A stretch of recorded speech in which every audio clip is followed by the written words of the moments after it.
I'm going to stay up here that way I can take my mask down to present for you.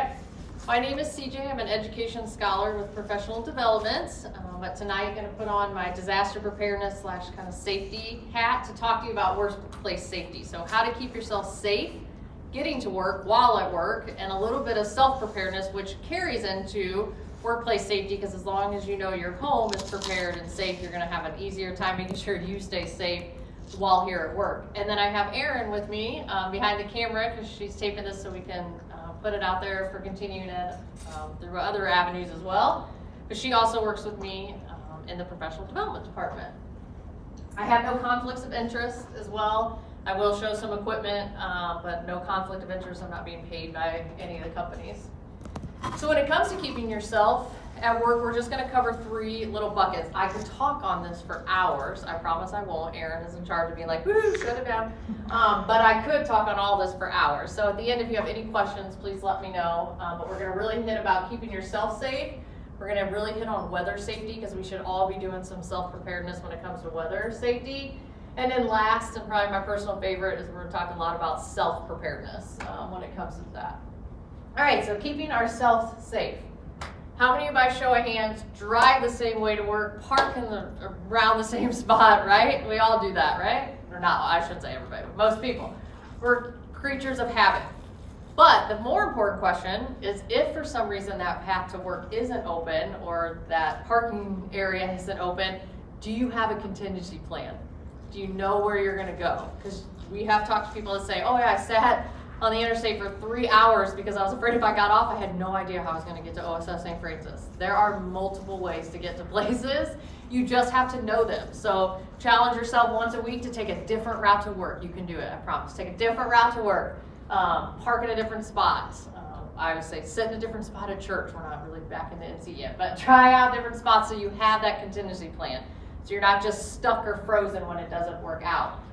Another big thing with contingency plans with work too is think about if we had an issue here where the hallway was shut down. I don't know about you guys, I'll be the first to admit, I don't always read all the safety emails like I probably should, so I'm gonna be the one that walks in one day and be like, darn it, the hallway's closed, but I know what other hallways and routes I can go, so just think about those kind of things. Corridors would be the correct term there, sorry. All right, most people probably don't know who these people are, but to me, I know them because it hits home, again, with the workplace safety, and I'm kind of an odd duck, and I read what are called after-action reports a lot, or keep up on news that has to do with disaster-type preparedness stuff. So this gentleman here was a valet worker in a hospital in Milwaukee. He had worked there for quite a while. He knew this nurse practitioner from working there, so they knew each other. It was a fairly big hospital, but the lady, the nurse practitioner, was headed to her car after a shift. It was evening. This gentleman was in the parking deck. She encountered him. They had a friendly conversation. They knew each other from working there, and then it turned ugly. And he proceeded to beat her and murder her in the parking lot, in the parking deck, and attack her. This really sad thing about this is when people were interviewed afterwards, they're like, I saw him in the parking deck earlier. I thought it was weird. Like I don't think he actually even worked here anymore. He was acting really weird, but nobody said anything. And then she, we can't ask her because she's unfortunately passed away, but you can assume maybe she thought, oh, he works here, like he's just wanted to chat with me. You always have to be on guard, and again, just being prepared. It can happen to anyone and anywhere. This was in Milwaukee. Not long ago, Unity Point had an employee viciously attacked walking to their parking deck, got into a chokehold. Very traumatic experience for them. It can happen anywhere. So you have to be cautious and on guard. So some things to think about. When we work at the end of our shift, I feel like this is what we look like, right? Hey, finally made it through my 12-hour shift, 13, whatever. I just want to get to my car and go home, right? So the ultimate goal is to get out of here, get to my car, and get home safely. But what are some things does anyone do to make sure that you get to your car safely? Anyone? Yeah. I walk with my friend. Yes, walk in groups. It is very less likely that an assailant will come after a group of people versus somebody walking all by themselves. What else? There are things you don't do when you're walking to your car as well. Anyone? Be on your phone. Yes, good one. Do not be a distracted walker. People run into things too, so don't text and walk. But here, for safety reasons, if you are looking at your phone texting, if there's an assailant lurking, man, you are a sitting duck because you're not even gonna see them coming because you're on there.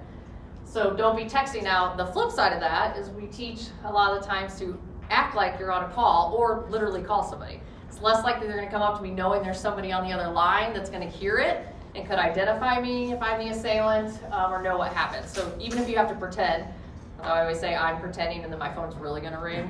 Like, she wasn't even talking to anybody. But having yourself on and pretending or literally call somebody. Another thing with your phone too is to let somebody know you're leaving. Try to let them know, hey, I'm leaving, I'm headed to my car if I'm not home in 20 minutes, 30 minutes. And that's good too for winter weather. I know I was coming to the office the other day, I texted Aaron, I'm like, hey, I'm leaving my house right now. If you don't see me in the next half hour, could you send the police officer to look for me? Because I hate winter, I hate snow. And so I was worried about driving. What else? Anything else you guys do or don't do? Anybody have any weapons that they carry with them? And I don't mean like knife or gun because those are not allowed on OSF property. But a whistle. If you didn't, and I apologize because you guys were walking in and I didn't say it, please help yourself to a keychain whistle. My goal in life is to self-prepare everybody just a little bit every time I have a captive audience. So you're a captive audience, so now you have a little preparedness. And I'm all about the dual purpose. So that whistle is both safety and disaster preparedness. So in safety, it kind of takes the place of a car alarm. So if you guys can remember back, if you're seasoned like myself, when we used to really rely on car alarms to alert you that somebody was in trouble. Now be honest, if you go to the mall or in a parking deck, someone's car alarm goes off, what do? Nothing. You just keep walking, right? I'm totally guilty of that.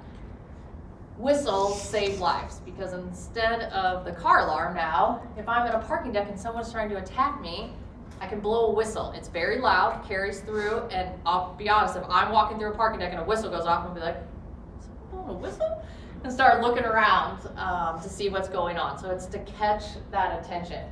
It's also dual purpose within safety because of an OODA loop, if you guys have heard of that. So when there's an active assailant, their one mindset, unless they're like really trained like a sniper, their one mindset is to, if I'm going after Aaron, I need to harm Aaron, I need to harm Aaron, I need to harm Aaron, right? We can't do two things at once. We're not multitaskers, especially in that. So if Aaron's coming at me to attack me and I blow that whistle in her face, she'll be like, oh, it gives you that split second to get out, or if you have a weapon, use it at that point. So that's with the whistle. Now when it comes to preparedness, you can also use the whistle there. Because think about if we're in a tornado, I use a tornado example. Tornado, my house has collapsed, I need to alert someone that I am trapped. If you've been on a disaster scene, there's a lot of yelling. And it's not all people that need help. It's a lot of emotions. So a whistle carries far distances on a disaster scene, so we can hear it from a lot further, and you can blow that whistle a lot longer, I can guarantee you, than you can yell for help. So this is why the whistle, I'm all about the dual purposes, so you're not going out and having to spend tons of money. So when we're walking to our cars to and from, and I picked that picture because don't just think these things happen at nighttime. It can be daytime too, and we're very distracted in the daytime because we think, well, it's not gonna happen in the middle of the day. Absolutely can happen in the middle of the day. Anyone carry mace? A lot of people do use mace. Rhetorical question, you don't have to think this, but do you get your mace out and have it in your hand every time you're walking to the car? Because sometimes, again, those after action, or this one, when my teenage stepdaughter was gonna start working at the mall, I was just trying to think of like how we could equip her. One of my conference was like, I cannot tell you how many women I talked to that got attacked, and I say, where was your mace? In my purse, in my book bag, in my car. So if you're gonna use that as a weapon, you have to have it ready to go. Because how fast can you get that mace out, get it ready, and spray them? So you have to have your weapon ready if you're gonna use it. Another kind of easier one, our coworker has this exact one, which I love because it reminds me of Batman. But you can have finger things. So if you have your whistle and your finger thing, you blow that whistle, you startle them, get them with that, take off and run. So anything you can do to prepare yourself, but even situational awareness is step one.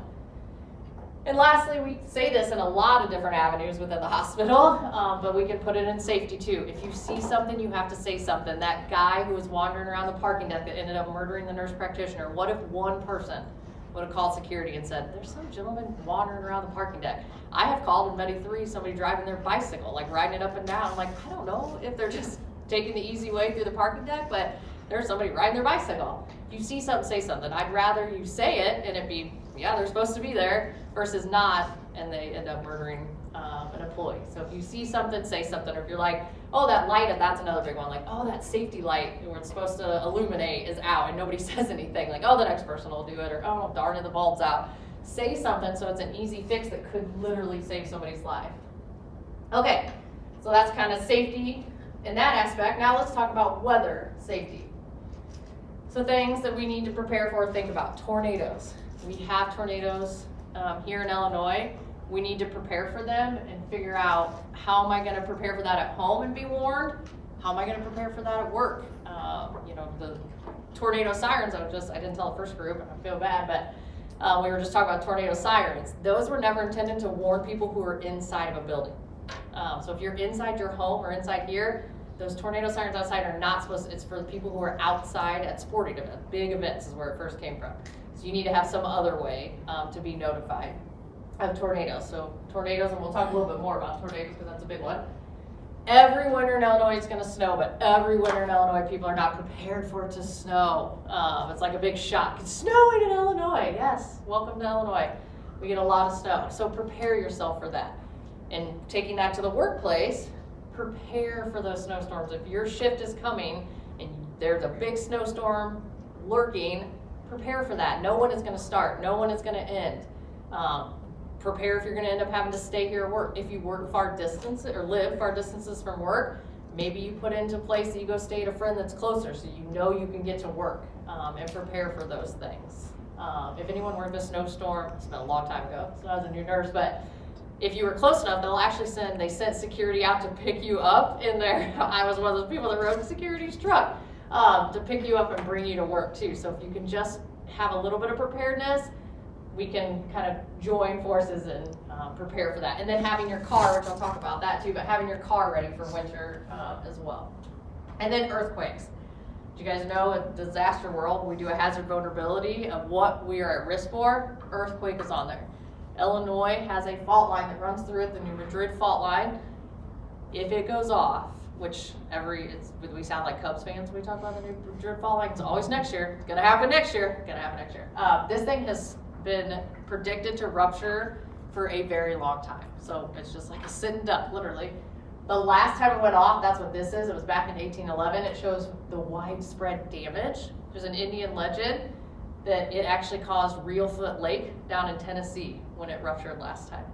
If that thing can create an entire lake, we better at least have some kind of thought process of what we're gonna do when it ruptures. So just not that you have to do a lot of earthquake preparedness, because it's not something that we want you to prepare for those things that are high, but just know that those people in disaster preparedness are planning for this kind of stuff. So it's just something to think about. So jokingly we say, when we're talking about earthquake, this is our earthquake preparedness plan. Get under your old elementary desk, because everything in school they told you, there's an assailant coming, get under your desk. There's an earthquake coming, get under your desk. There's a tornado, oh yeah, get under your desk for that too. So if you get your hands on one of these from eBay, that's great earthquake preparedness to put in your house. All right, so let's spend a little more time on tornado, because that one we do see a lot. Is there a true tornado season? No. I'm glad you guys are shaking your head no. People say that all the time, like, oh, we're coming into tornado season. There is no true tornado season in Illinois, and I can prove it by this statistic. There has been tornadoes in every single month in Illinois for tornadoes. So while spring is more likely to have tornadoes, it is not the only month. Watched tornado happened in the fall. So never let your guard down when you're thinking of tornadoes, only being in that spring area. So always think about it. There's also a little less common urban legend that they only happen during certain times of the day. Again, totally false. But why I like this one is look at the high times, 3 o'clock to 7 o'clock. What are you guys doing from 3 to 7 on certain days, like today? Driving to work and getting to work, right? So you have to prepare for those kind of things. What are you gonna do if you're driving down the road, there's a tornado legit coming at you when you're driving to work? What are you gonna do? What are you gonna do if you're in the parking deck and all of a sudden a tornado comes? And you're not gonna hear the outside alarms, and you probably won't hear the inside. So what kind of things do you have again for that preparedness? So just, my goal is to get you thinking about these. Another big one when we teach about severe weather is a lot of people don't know a watch versus a warning. So just knowing that you're more worried when that warning comes up. But the National Weather Service has done great things with their technology, and we're getting a lot more watch, so we have a lot more time to prepare before warnings. It seemed like it used to be just kind of warning, warning. Now they have a lot. I love their thing down here. Have a plan. Just have some kind of plan. If there is a watch that goes off, start thinking, okay, I know it's a watch, so I know it's not super happening right this second. What am I going to do if it is going to happen in the next hour, 2 hours, 3 hours? I'm supposed to be driving to work. What am I going to do? So have a plan, and then more on the warning. You don't have time to plan. You got to seek cover. But if you've prepared, then you know this. You're like, okay, we did this. We know this. We're ready for this. Let's put our plan into place. All right, along those same lines, knowing what box you live in. Again, you don't have to raise your hand, but if I were to ask, could you point out the county that you live in? And then what people don't think about is your county you live in might be different than the county you work in. So making sure to know that, hey, if I'm at work, this box clue is where you need to worry about for work, all right? I don't know where y'all live, so you'll have to figure out your own boxes for where you live at. But it is pretty astonishing when we put this up and ask people, they're like, actually have no idea which county I live in when it comes across the screen. And if it's a warning, it might just pop up real quick, and you only have a split second, and you don't want to listen to 5 minutes of the weather guy reading every county. Like, you want to know, is my county in there? So knowing that and knowing work, that's a big one. And if you travel through counties to get to work, you're going to want to know those too. The same with watch and warning with tornado. We also have those in winter, and we need to be thinking about things to prepare for that. So we've probably all heard wind chill advisory, wind chill warning, but have we then taken that a next step further to think, how does that impact me? Why do I care there's a wind chill warning or wind chill advisory out there, other than kids' school being canceled, right? Well, how am I going to get a sitter for them? But think about this, driving. I'm a big component of always having gas in your car, and this is one reason. If there's a wind chill advisory out there, that is not the time you want to run out of gas. And if you don't have gas in your car and you haven't made that contingency plan, what if you come upon a car accident, you can't get around it until they get the streets clear or the traffic opened up, and you run out of gas? It is freezing. You don't want to have to be walking. You don't want to have to sit in your car without the heat. So little things that you can do. How many people keep a blanket in your car? Now, how many of your mothers gave you like the biggest quilt ever to put in your car, right? So again, going back to that multi-use things, the Mylar blanket, I keep it in for first aid as well. Great tool for in case you come upon someone you think is in shock. But keep this in your car. It's tiny. Look how tiny this is. Go in your glove box. Put it in your car. That way you can wrap up in it. I also think it's fun because if you put on one of these and just move around, it makes the most annoying sound. So it kind of keeps you, moving around and engaged, keep you awake while you're in there freezing. So you don't have to get a big old blanket. Just think multi-use. And then obviously winter weather advisories as far as snow goes, it's that preparedness again of, holy crap, what if it snows 7 inches and I'm at work? Like, what if I can't get home? Where am I going to go? What's my family going to do? Are they prepared if I cannot make it home to them physically? Okay, the last part we'll talk about is some self-preparedness. Again, I mentioned I could talk on this for hours, but I'm sure a lot of you have heard the rules of 3 when it comes to disaster preparedness, or I shouldn't say disaster, I should say self-preparedness. So we can live 3 minutes without oxygen. We can live 3 hours without any shelter, 3 days without water, 3 weeks without food. So when you're planning for your disaster preparedness type of stuff, just keep that in mind and think about what is important to me. How am I going to self-preserve? And then what I really like is the military adds a little extra in there that says you cannot live 3 seconds without hope. So prepare yourself and know, I got this. It's going to go a long way in your preparedness so that you know what, I got the stuff I need to if we are stuck down here for 2 hours or 3 hours or we're evacuating. The statistic that scares me is that still, this was 2019, but 60% of all Americans are not practicing any form of disaster preparedness. You all are now because you have a whistle. So boom, we're lowering that number 1 whistle at a time. But that's any preparedness. Like, it doesn't have to be big level. Do little things. Get some canned food, something little, some bottled water. So that statistic just blows my mind. Like, we have to prepare for this. It's gonna happen at some point. So How can we prepare that when it comes to workplace? Because we want to make sure that, yes, our home is prepared, which I'll talk a lot about, because we spend a lot of time at home, but because I'm also traveling a lot to and from work and recreational type stuff, I need to make sure I'm ready in my car. And then at work, we spend a large majority of our time at work in our lifetime, so we need to make sure that we have that preparedness too, which really carries back to the home as well. Because if I'm stuck here at work because of a disaster, I need to be able to rest at ease that my family, if you have a family at home, and that includes your pets, is prepared as well. What are you going to do for them to prepare them so that you have a little peace of mind? So let's talk about some of them. So to-go bags can be in different vessels, so you don't have to have a physical bag. So I put a picture up here of a bucket. A lot of people's home one could be in a bucket. Something easy as a bucket because it's multi-use again. Where are you going to go to the bathroom? If you're stuck in your basement, that's why a lot of people use the bucket. It's what is important to you. So if that's not important to you, then you don't have to have the bucket. Get a bag. Get a shelf in your basement and put stuff on it. That's fine.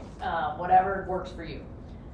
Everybody should have a weather radio. I stopped asking people to raise their hand because maybe it's too sad. But have a weather radio and get it programmed. It doesn't do you any good if it's not programmed and plugged in. A lot of people used to complain about these because it would go off all the time, right? There's new technology, so as long as you build or buy one with the NOAA radio symbol, you can program it just for your county. It's kind of smart to program at least some counties around you, but you can program it just for your county, so it doesn't go off all the time. We program ours for where we live, but also where I work, so that if my family's home, they're getting warnings in case there's something that happens here. You can buy these at like CVS, Walmart, CVS, and Walgreens often have events where you can bring it in, they'll program it for you. So you can do that as well. So have a weather radio, because a lot of people will tell me, well, my cell phone will warn me. Okay, what if your cell phone's dead? What if the towers are down? And those go out in batches, just so you know. So if you're on the last batch, you're not getting nearly as much warning as somebody on the first one. So making sure that you have some form of way to be notified. Food. That's easy as just getting some canned food and putting it down there. Now, when we ask people, you have canned food, how are you going to open it? A lot of people are like, oh, I didn't think about that. So if you have canned food that's not a pop top, make sure you have a can opener unless you're going to chew through it to keep yourself, keep yourself entertained. So I'm all about multi-use items that are also going to help to keep us entertained, because I have small children at home. So if I'm going to be stuck in my basement because we've been hit by a tornado, I want to be able to self-preserve myself, which includes my mental safety with my toddlers. So using stuff that is going to be beneficial in that aspect. Another thing with canned food is to, if it means the most to you that it's warm, then you have to think about, how am I going to warm it up? Like, you could buy like a little propane. Just be cautious using propane inside of a, if you're open and out in the open, that's okay. But just be thinking, what is important to me? But really, in a time of disaster, do you care if it's warm? Buy something that doesn't matter if it's cold. And then the other thing we always say about food is, once you put it down there, you do have to remember it does have a shelf life, so it does expire. So you got to rotate them out. I know some people do what we call Russian roulette with their canned food, so that when they buy their disaster canned food, they'll take the labels off and they'll just put it on the shelf. And then as it expires, you bring it all up, you pick your can, that's your dinner, that's what you pick. Just kind of, again, a fun way to make disaster preparedness fun. You don't have to do that. But the same thing with water, just buy an extra case of water when you go to the store, put it down there, and then rotate it out. It doesn't truly expire, but it's good to rotate it in and out. Glow sticks. I don't like candles. House fires happen way too often with candles, so have some kind of other light source. Again, the glow sticks are nice because it's entertainment. Even if you don't have kids, who doesn't love to draw with a glow stick? So while you're down there, it kind of gives you something to distract you. But also your illumination. Whistle, I already talked about. I gave you the keychain whistle, but you can buy, just like a sporting whistle. There's not like a disaster. I had somebody ask me one time, like, where do I purchase the disaster preparedness whistle? You don't. It's just a regular whistle. So don't go out there. I'm sure actually if you Googled it, there's probably like a $50 whistle that they're like, this is the disaster preparedness whistle. It's just a whistle. First aid items. That was a great lead into that, because you can go out and spend like hundreds of dollars on a first aid kit and you're gonna get like 47,000 Band-Aids. I just saw what they marked as a disaster preparedness kit at Menards that had a crap ton of Band-Aids on it. Like, you don't need that kind of stuff, so don't get into the trap of some vendors. Now, there are some really good kits out there, but a lot of vendors just took it as an opportunity to make you buy their stuff.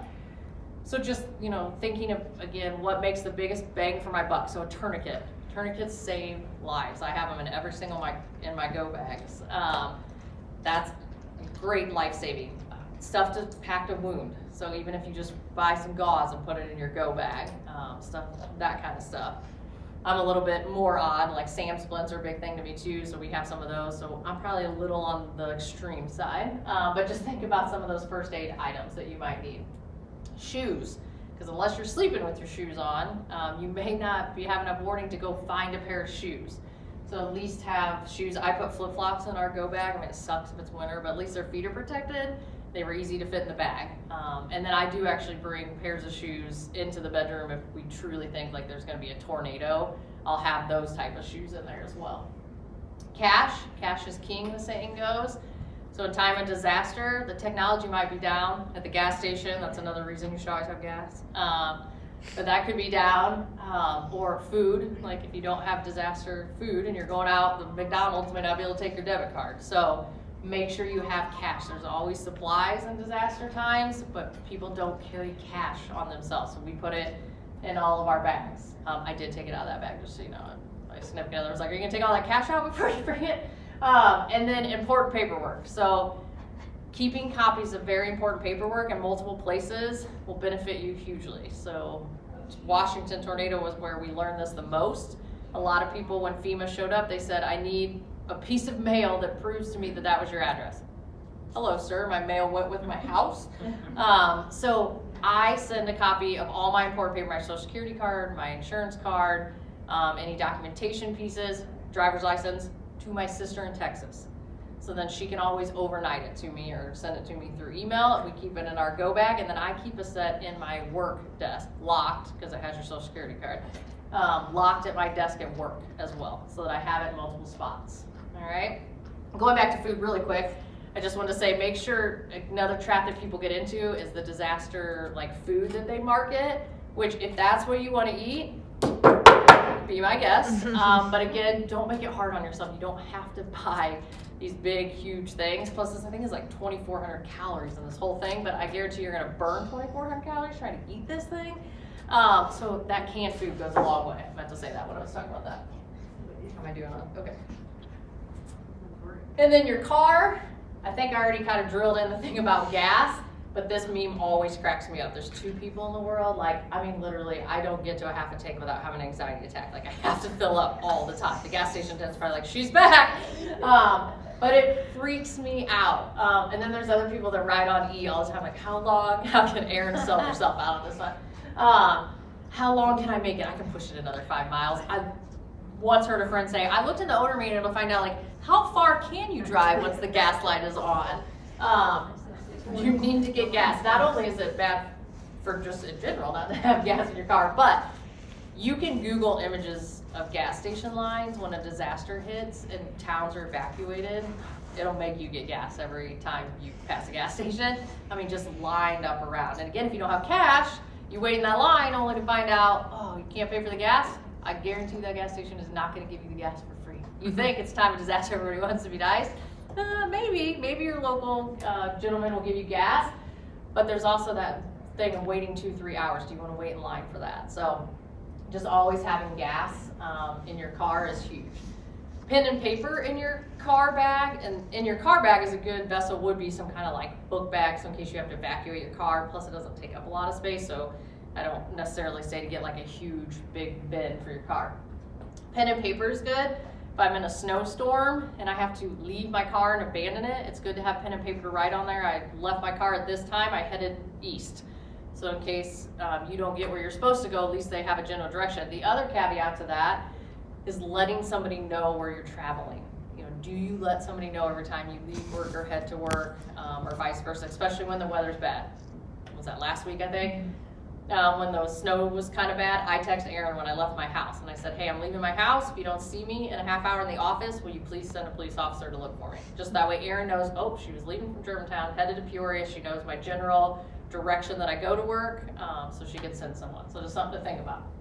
Wireless cell phone chargers, because if your battery dies, there goes your alert that you told me, plus emergency phone numbers, which is another thing we say to keep hard copies, because if your cell phone dies, I don't know about you, but I cannot memorize people's cell phone numbers anymore. There's not the brain capacity apparently, so having some kind of wireless charger. Cash, I already talked about. A change of clothes. Do you guys keep change of clothes in your car, especially in winter? Okay, so especially in winter, make sure you have some extra clothes. And you might want to pack some for your teenagers, because I'm learning they don't believe in coats. So if you have teenagers, you might want to throw a little extra in your car for them. So just having that change of clothes, especially for winter. Going back to the first aid items, keep it simple again. Don't go, you can buy huge ones for your car. Get yourself a tourniquet, some bandages that you might need, gloves, those type of things. So I already drilled in the gas, so I'll leave that alone for now. All right, and then last thing last place to touch on would be work. So I talked about we spend a lot of time here at work. So am I prepared at work to stay at work? And then my family's prepared. So we already talked about the go bag at home, and we'll talk how you get your family prepared. But while I'm at work, do I have important paperwork here? In case I can't leave, but I need that paperwork, that's here. First aid items, be the same kind of concept. Medications. If an orange alert happens here at St. Francis and we tell you, you have to stay here until we allow you to leave, if you have like life-saving medications, do you have that with you that you can take?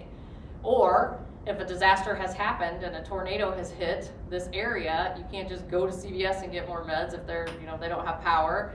You also want to make sure you have that available as well.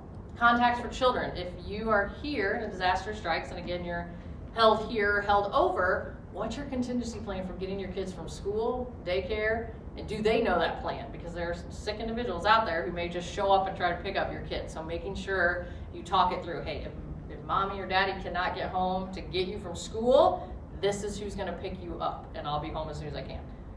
Another little tidbit that I'll kind of link into that, if you have children in the school system, please find out where their evacuation spots are. When we teach the disaster course, it astonished me how many people had no idea if there was an event at their kid's school, where the off-site location is they're taking your children. So just that's another little caveat to think about, like, where are my kids going in time of an event? Because don't show up at the school. It really ticks off the police officers that are trying to control that scene. And then another phone charger for my work bag in case I can't get to my car as well. Although I'm weird, so I park my car right outside my work window so I can jump out if need be and have my car too. I told you guys I'm a weirdo. And I freaked out the other day. I pulled into my school, somebody's in my parking spot. I'm like, oh no, I'm jumping on their car. So I said, sorry, you park there, I'm jumping on your car. All right, if a disaster strikes, if you are not at work, please don't show up at work. We know everybody wants to help, everyone has that heart for compassion, and we really appreciate that. But we need it not only the first 12 hours of disaster, we're gonna need it in the multiple 12 hours following that. So again, that was a big lesson we learned in Washington tornado. Didn't help, the radio said, if you are an RN or can spell RN, please show up to Washington to help out. So many people showed up there to help, but what if that was a true disaster and we needed those people shifts after? Then we would have had everybody already there exhausted and not ready to work afterwards. So don't self-report. We'll call you when we want, and then there's usually a central location. So if we're telling you to report to work, you're probably gonna come somewhere, it used to be here, now it's jump, to report to kind of find out, because you don't also wanna go to a unit what if it's an active assailant? We're calling people in to help. You don't wanna go right to your unit only to find out, whoop, the active assailant is on your unit. So don't self-report. And then the last thing I will talk about is family. So making sure your family's prepared. What if I do get stuck here at work and I can't get home to them? I want to have a peace of mind that they know what to do for the preparedness, so I'm not trying to talk to them on my phone, first of all, with the towers down and while at work. So have an evacuation plan. Know what you're going to do. Have a disaster plan, and then practice it. I mean, kids come home from school and make us practice the fire drills all the time, right? We have to evacuate them, so try a disaster one. Hey, what would you do right now if a tornado went off and it's coming straight for our house? So talking through that. It can even be like a tabletop at the dinner table. You don't have to be, again, I'm weird and do fire drills at 2 a.m. because you don't know when the house is going to catch on fire. Teenager, they can sleep through the smoke alarm. So practice it, at weird times or throw out different scenarios at them. And then how will they contact you if they need to and there's a disaster? A lot of kids, if you talk to kids in school, because I kind of did just like my own little research with, again, my poor teenage stepdaughters get used for everything. But I'm like, hey, will you ask some of your friends, like, do they know where their parents work? So many of them had no idea. Well, she's a nurse somewhere. I'm not really sure what floor she works on. Well, how would you contact her if you couldn't get a hold of her through her cell phone? I have no idea. So just be thinking about those things, and maybe you have, your unit and your unit number written down in your go bag at home. So if they can't get through to your cell phone, they at least can get a hold of your unit. All right. And then a lot of people will keep a prepaid calling card too in case the cell service is down. You can use, because payphones are kind of a thing of the past. So you could also use that. All right. I'll leave you with one of my favorite disaster quotes. By failing to prepare, you're preparing to fail. So do something. Eat something little. You already did the whistle tonight, but do something else little to prepare yourself, whether it's workplace safety, keeping yourself safe here at work, or keeping yourself prepared at home so you can be safe at work. Okay? Questions do you have? All right. Well, that's all I got. Make sure you fill out your eval and take a whistle if you didn't already.